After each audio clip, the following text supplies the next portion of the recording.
Shalom, shalom. Selamat hari Selasa, 19 Juli 2022. Kembali jumpa bersama saya Pendeta Caleb Hofer Bintor dalam anugerahnya. Penuh sukacita sampaikan pesan Tuhan melalui Grace Word, yakni suatu program renungan harian yang disusun dengan disiplin kami doakan dengan setia.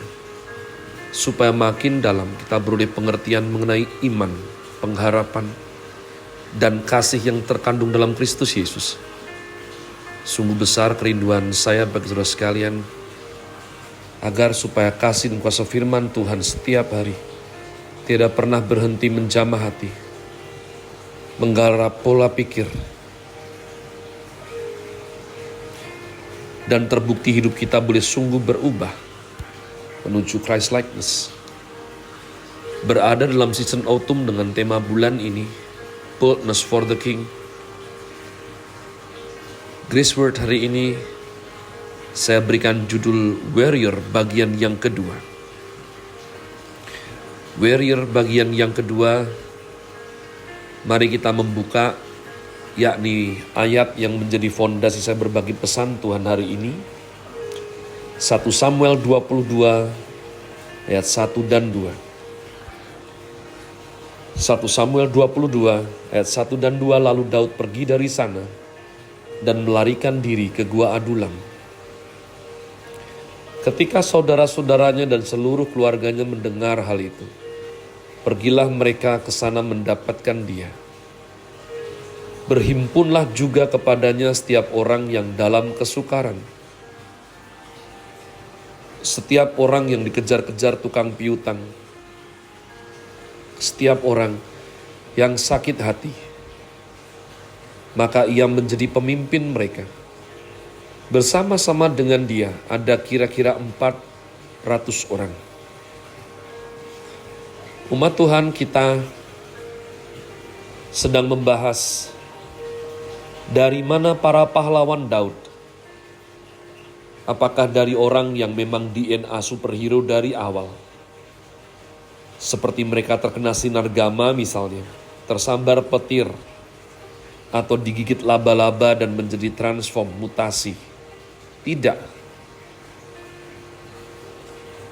Daud memimpin dari awal yang jika dihitung dalam Alkitab 1 Tawarikh 11 ayat 10 sampai dengan 47. 1 Tawarikh 11, 10 sampai 47. Maka ada 48 orang-orang perkasa dari pasukan Daud. Dalam ayat yang ke-10 Alkitab LAI menuliskan kepala-kepala pahlawan, King James Version, the chief of the mighty men. Mighty adalah gibor, powerful, sangat kuat. Jadi mereka adalah pimpinan dari orang-orang yang sangat kuat. Daud memimpin orang-orang yang sangat kuat, bayangkan. Nah, kalau yang dipimpin orang-orang yang sangat kuat, bagaimana asal-usul mereka? Siapa mereka? Tadi kita sudah baca ayatnya. Mereka rupa-rupanya berproses, umat Tuhan. Mereka mengawali dari tempat persembunyian yang sama. Pada saat Daud dikejar Raja Saul untuk dibunuh. Tidak salah, tapi dipersalahkan. Tidak salah, tapi dikejar untuk dibunuh. Maka Daud dikatakan melarikan diri ke Gua Adulam. Ketika Daud melarikan diri ke Gua Adulam, saudara-saudaranya mendengar hal itu dan bergabung kepadanya. Namun, berhimpun juga kepadanya.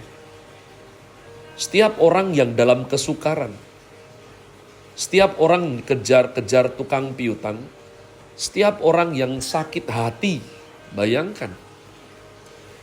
Jadi, asal-usul para pendekar atau warrior, nanti Raja Daud, nanti disebut Triwira, nanti disebut 30 Kopassus, ya. Tapi awalnya ada 3 jenis. Kenapa mereka bergabung dengan Daud? Dan Daud bukan tinggal di istana yang megah, tapi di goa umat Tuhan. Kalau goa yang landai, pasti enak ditempati, tapi tidak bagus untuk tempat persembunyian. Maka harus goa yang terjal, yang tinggi, yang tertutup dengan hutan. Yang ketika ada orang mendekat, maka mereka terlebih dahulu dapat melihat mereka. Sebab mereka sedang dikejar Raja Saul dan bangsa Filistin dari dua sisi yang berlawanan. Raja Saul mengejar Daud untuk membunuhnya. Bangsa Filistin juga mengejar Daud untuk membunuhnya. Umat Allah, kita tidak pernah tahu apa yang membuat gangster-gangster itu tertarik dengan Daud saat itu. Ingat, Daud bukan mempunyai postur yang mengintimidasi, tinggi, bahunya lebar. Tidak, dikatakan dia lebih ke manis. Dengan tinggi tubuh yang standar. Ya. Dia orang biasa, mungkin nafsunya sedikit terlalu besar. Tapi yang pasti, Daud adalah orang yang sayang Tuhan. Daud takut akan Tuhan. Karena Daud takut akan Tuhan, maka Daud memilih pergi daripada membalas Raja Saul yang berusaha membunuhnya. Ingat bahwa nanti kalau baca di Alkitab, Daud mempunyai 3 kesempatan untuk melakukan pembalasan. Tapi Daud bersembunyi di Gua Adulam. Artinya, Tuhan tahu persis karakter dan keberadaan hati Daud yang sangat mengasihinya.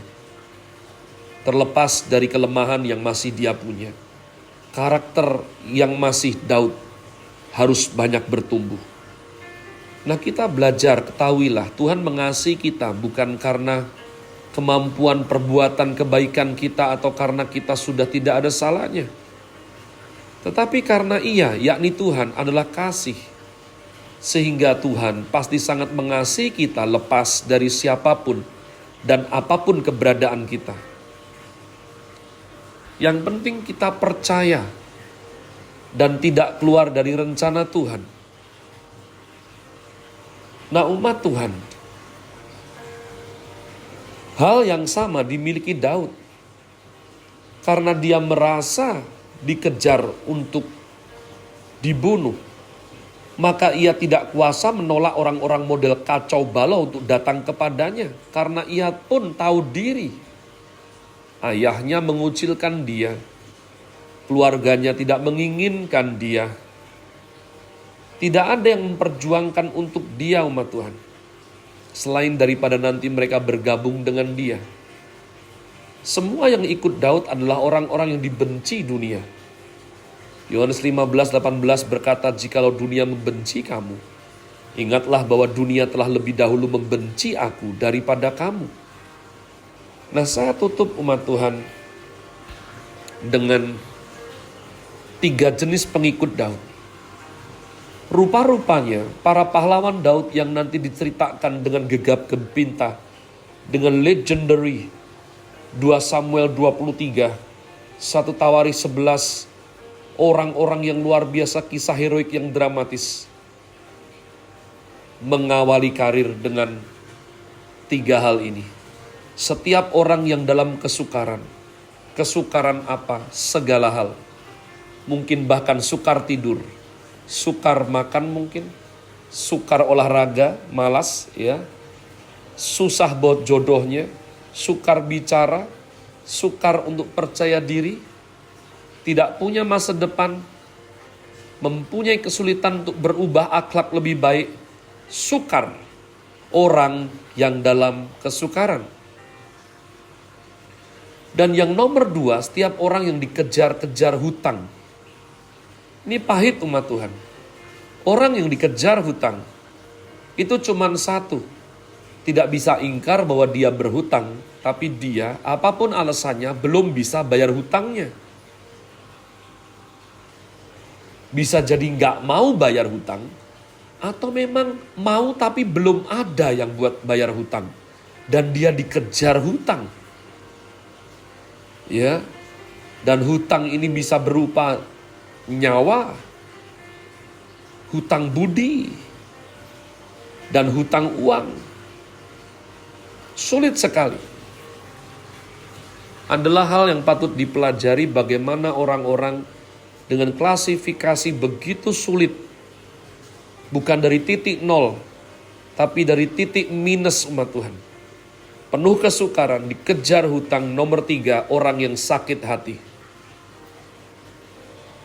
Apapun penyebabnya, yang pasti mereka pahit dengan hidup ini. Mereka sakit hati.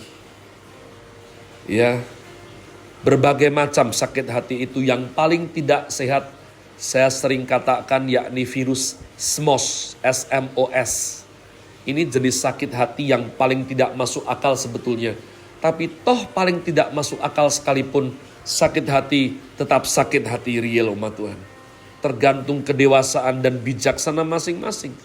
SMOS adalah susah melihat orang senang, atau senang melihat orang susah.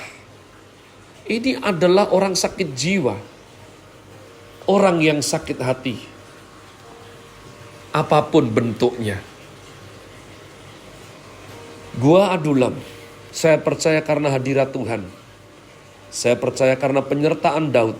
Berapa banyak orang-orang yang pahit seperti ini berkumpul dan membangkitkan satu pasukan perampok yang hebat. Berapa banyak orang dengan klasifikasi seperti ini berkumpul dan lahirlah organisasi teroris misalnya. Tapi puji Tuhan ini tidak. Daud berproses dengan orang-orang dipimpinnya dengan segala rasa sakit di jiwa. Mereka bertumbuh. Makin kuat. Sampai menjadi suatu pasukan yang layak.